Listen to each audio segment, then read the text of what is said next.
हे नीलकंठ हे महादेव है शिव शंकर भगवान, आर्त होकर तुम्हें पुकारे धरती का इंसान मेरे बाबा।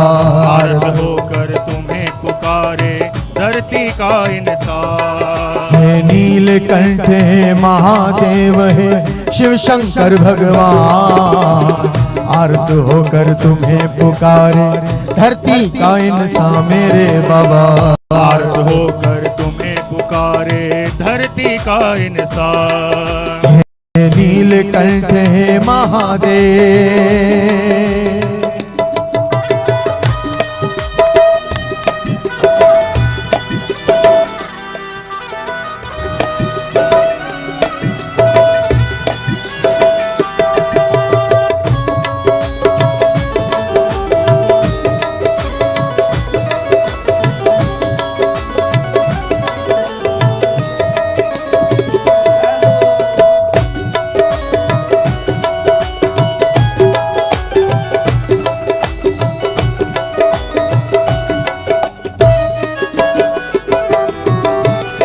तीन लोक तेरी भृकुटी में है शिव शंकर प्रलयंकारी।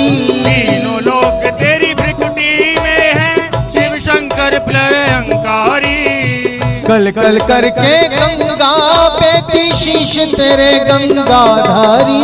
कल कल करके गंगा बेती शीश तेरे गंगाधारी। शीश तेरे गंगाधारी, सुर किन्नर गंधर्व है करते, सुर किन्नर गंधर्व है करते हरदम तेरा ध्यान। आर्त होकर तुम्हें पुकारे धरती का इंसान मेरे बाबा। आर्त होकर तुम्हें पुकारे धरती का इंसान। हे नीलकंठ हे महादेव है शिव शंकर भगवान, आर्त होकर तुम्हें पुकारे धरती का इंसान मेरे बाबा। आर्त होकर तुम्हें पुकारे धरती का इंसान।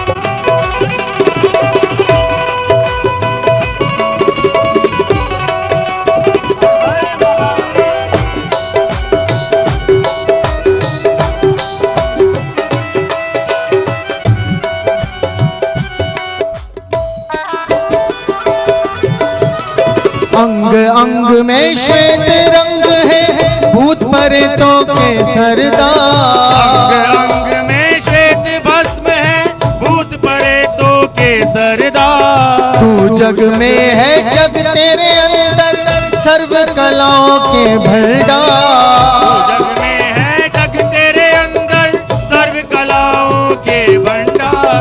सर्व कलाओं के भंडार, अपनी भक्ति का भक्तों को, अपनी भक्ति का भक्तों को दे दो आकर के तुम दान। आर्त होकर तुम्हें पुकारे धरती का इंसान मेरे बाबा। आर्त होकर तुम्हें पुकारे धरती का इंसान। हे नीलकंठ हे महादेव है शिव शंकर भगवान, आर्त होकर तुम्हें पुकारे धरती का इंसान मेरे बाबा। आर्त होकर तुम्हें पुकारे धरती का इंसान। ओम नमः शिवाय बोलो, ओम नमः शिवाय। ओम नमः शिवाय बोलो, ओम नमः शिवाय। हरि ओम नमः शिवाय बोलो, ओम नमः शिवाय। ओम नमः शिवाय बोलो, ओम नमः शिवाय। हरि ओम नमः शिवाय बोलो, ओम नमः शिवाय। हरि ओम नमः शिवाय बोलो, ओम नमः शिवाय। हरि ओम नमः शिवाय बोलो, ओम नमः शिवाय। हरि ओम नमः